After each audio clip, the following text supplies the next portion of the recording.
오늘의 잠언 3장 젊은이들에게 주는 교훈 두 번째 시간입니다. 잠언 3장은 지혜를 얻고 지혜를 신뢰하며 그 지혜에 순종하는 삶의 태도와 그 결과로 주어지는 복에 대해 다루고 있는 장입니다. 잠언 3장의 전반부에서는 하나님의 계명을 지키는 자에게 주시는 복에 대해 말씀하셨습니다. 하나님을 아는 것이 지혜이며 하나님의 말씀을 따르는 것이 지혜입니다. 하나님이 인도하시는 길로 가는 것이 지혜입니다. 하나님이 인도하시는 길과 인간이 가고 싶은 길이 충돌하는 경우들이 있습니다. 어찌 보면 당연한 충돌이죠. 왜냐하면 인간의 이성이 이미 오염되어 있고 오염된 상태에서 태어났으며 오염된 세상 속에 살고 있기 때문입니다.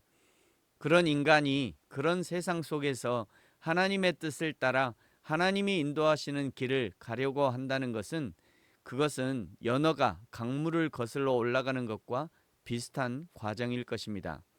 결코 쉽지 않은 과정이죠.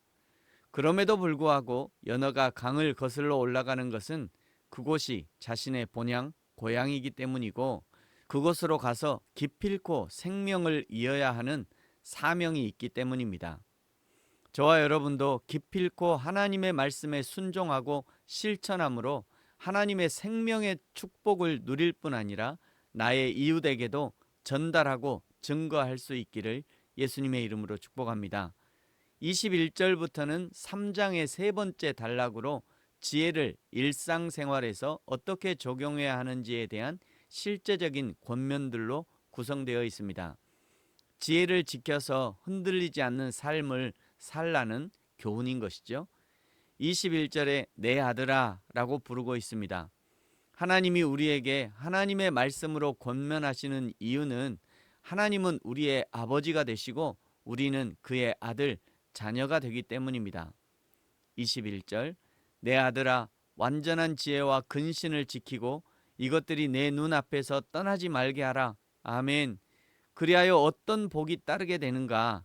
22절 그것이 내 영혼의 생명이 되며 내 목의 장식이 될 것이고 고대 근동 문화에서 목에 거는 장식, 특히 목걸이나 고리는 지위, 영예 그리고 권위를 상징했습니다. 요셉이 애굽의 총리가 되었을 때 바로는 그에게 금목걸이를 걸어주었고 다니엘이 벨사살 왕에게서 세 번째 통치자로 임명되었을 때 금목걸이를 받았습니다. 이러한 장식은 높은 사회적 지위와 왕의 총애를 나타내는 공식적인 표시가 되었던 것이죠. 하나님이 주시는 지혜를 얻은 자, 하나님이 주시는 지혜를 따르는 자, 하나님의 인도하심에 순종하는 자에게 하나님과 사람 앞에서 뛰어난 가치와 존경을 받게 할 것이라는 하나님의 약속인 것이죠. 뿐만 아니라 요셉의 목걸이가 애굽의 파라오의 상징이듯 다니엘의 목걸이가 벨사살 왕의 상징이 되듯이 하나님이 주시는 지혜의 목걸이는 하나님이 그를 지키신다는 표징이 되는 것입니다. 계속해서 하나님의 자녀에게 어떤 복이 따르게 되는가? 23절에 내가 내 길을 평안히 행하겠고 내 발이 거치지 아니하겠으며 내가 누울 때 두려워하지 아니하겠고 내가 누운즉 내 잠이 달리로다. 너는 갑작스럽게 두려움도 악인에게 닥치는 멸망도 두려워하지 말라. 대저 여호와는 내가 의지할 이시니라. 내 발을 지켜 걸리지 않게 하시리라. 아멘. 27절부터는 이웃과의 관계에서도 하나님의 복 주신다고 약속하십니다. 27절에 내 손이 선을 베풀 힘이 있거든 마땅히 받을 자에게 베풀기를 아끼지 말며. 아멘. 여기 마땅히 받을 자는 하나님이 돌봐야 한다고 알려주신 고아와 과부와 이방인과 나그네들입니다. 내 주위에 있는 고아와 과부와 이방인과 나그네들은 하나님이 성도들이 교회들이 마땅히 돌봐야 할 자들로 보내신 사람들입니다. 28절 내게 있거든 이웃에게 이르기를 갔다가 다시 오라 내일 주겠노라 하지 말며. 아멘. 오늘 내 주위에 내가 마땅히 돌봐야 할 사람은 없는지 찾아보고 그런 사람이 발견되거든 내일 오라 하지 말고 지금 당장 나에게 있는 것을 나눌 수 있는 은혜가 있기를 축복합니다. 29절 내 이웃이 내 곁에서 평안히 살거든 그를 해하려고 꾀하지 말며 사람이 내게 악을 행하지 아니하였거든 까닭없이 더불어 다투지 말며 포악한 자를 부러워하지 말며 그의 어떤 행위도 따르지 말라.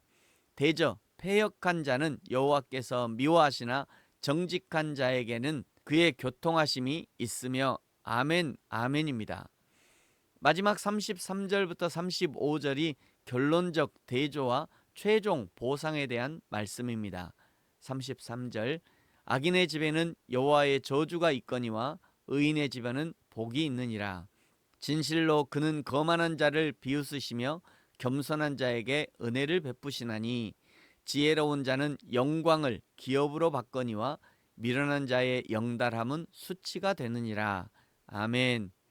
악인의 저주와 의인의 축복은 잠언 전체의 주제와 연결됩니다.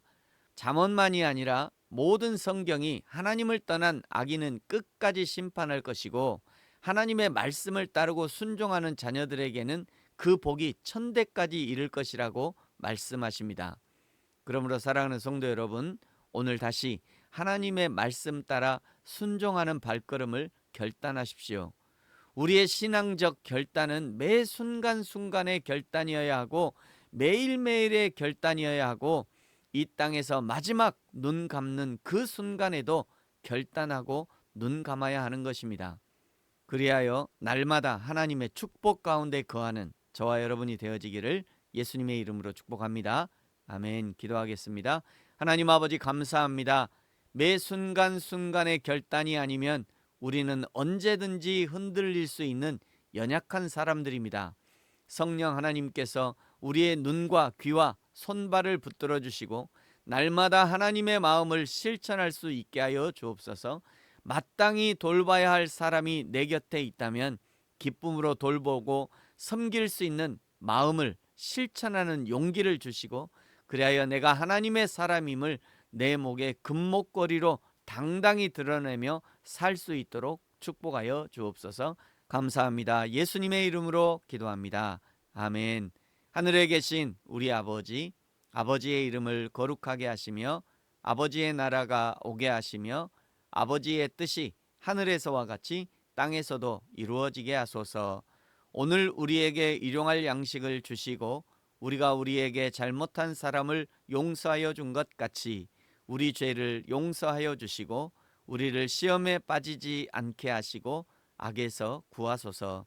나라와 권능과 영광이 영원히 아버지의 것입니다. 아멘.